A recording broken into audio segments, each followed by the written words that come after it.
আসসালামু আলাইকুম ভিউয়ার্স। তো যে যেখান থেকে আমার এই ভিডিওটি দেখছেন, আশা করি আপনারা অনেক ভালো আছেন, সুন্দর আছেন। আজকে আমি কথা বলবো যারা বাসাবাড়িতে কাজ করে তারা কেমন অবস্থা আছে, এবং জরানে বাসাবাড়িতে কাজ করে তারা কেমন অবস্থা আছে।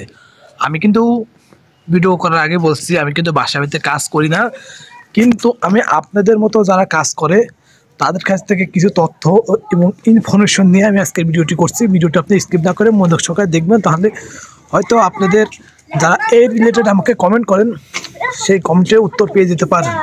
তো যারা বাসাবাড়িতে কাজ করেন, হ্যাঁ, আমাকে অনেক লোক অনেক ধরনের মেসেজ দেয় যে ভাই আমি বাসাবাড়িতে কাজ করি, অনেক কষ্ট।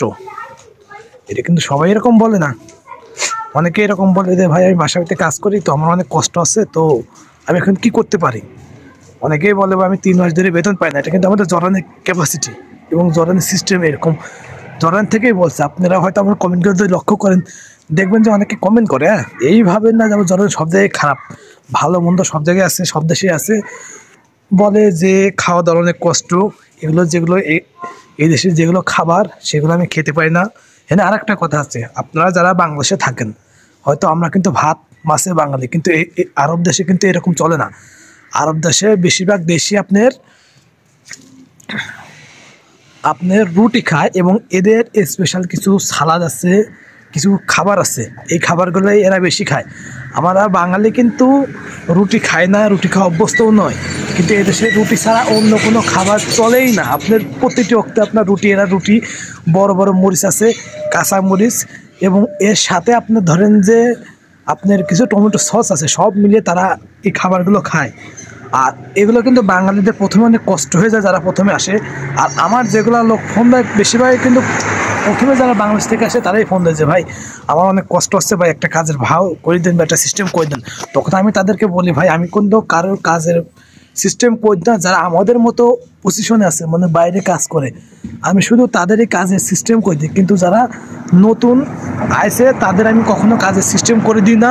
আর আপনি যেখান থেকে আইসেন আপনি দয়া করে ওখানে যদি যোগাযোগ করেন তাহলে আপনার সবচেয়ে ভালো হবে। তারপরেও আমি অনেক কিছু বুঝে যে আপনি যদি আমাদের মতো হতে চান অনেক কষ্ট হবে, কারণ আমাদের জীবনটা কিন্তু অন্যরকম। আমাদের 1 সেকেন্ডের গ্যারান্টি নেই, আমাদের যে কোনো সময় আমাদের পুলিশ ধরে নিয়ে দিতে পারে, যে কোনো সময় আমাদের বাংলাদেশ চলে যেতে পারে।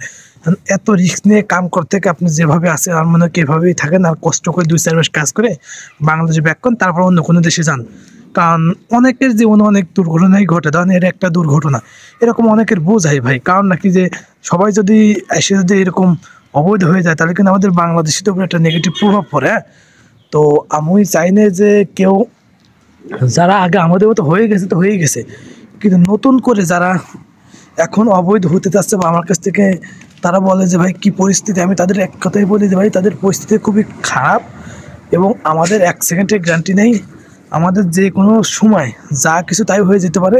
তো আপনারা দয়া করে কেউ আমাদের মতো হওয়ার চেষ্টা করবেন না, কারণ আপনারা কোম্পানিতে আছেন, ভালো আছেন। আর বাসাবাড়িতে কাজ করলে আপনাদের হয়তো একসময় টাকা দেবেন না, কিন্তু ইনকাম হয় ভাই, বাসাবাড়িতে ইনকাম 30-40 এরকম ইনকাম হয়। যদি ভালো কাজ জানেন, ভালো, অনেকে যারা অনেক সিনিয়র তারা কিন্তু এর থেকে বেশিও ইনকাম করে। আপনার যদিও আপনি এই রিলেটেড থাকেন তাহলে পরে আপনার যদি এই রিলেটেড কাজ করেন, হ্যাঁ, তাহলে কিন্তু আপনার এরকম বেতন হতে পারে। আপনার ধরেন যে 40-45 আশপাশে যাইতে পারে, কিন্তু অনেক পরিশ্রম বাসাবাড়িতে কাজ। আপনার সকাল এখন বর্তমান চলে অতিরিক্ত শীত, আর জরাতে পানি আপনার হাত দিলে পরে হাত মনে হয় কি যে নষ্ট হয়ে গেল, এরকম পানিতে আপনি থালা বাসন ধুবেন, রান্নাবান্না করবেন, সব কিছু অনেক কষ্ট। তো বাসাবাড়ির কাজ থেকে যদি অন্য কোনো সেক্টরে কাজ করেন আমার মনে হয় সবচেয়ে ভালো হবে। আর যারা বাসাবাড়িতে কাজ করে তারা কেমন কাজ করে জানি না, আমি কিছু কিছু লোক কাছ থেকে ইনফরমেশনগুলো আমি নিয়েছি, এবং আমি নিজেও বাসাবাড়ির কাজ করি না। তো ভিডিওটি যদি ভালো লেগে থাকে অবশ্যই লাইক কমেন্ট করবেন, আমার চ্যানেলটি সাবস্ক্রাইব করে রাখবেন। আর কে কোন রিলেটেড ভিডিও চান আর পরবর্তী ভিডিওতে বলবেন, ইনশাল্লাহ আমি পরবর্তী ভিডিও দেওয়ার চেষ্টা করবো। আসসালামু আলাইকুম। আর একটা কথা, যে কেউ অবৈধ হবে না, এটা আমার আপনাদের কাছে রিকোয়েস্ট।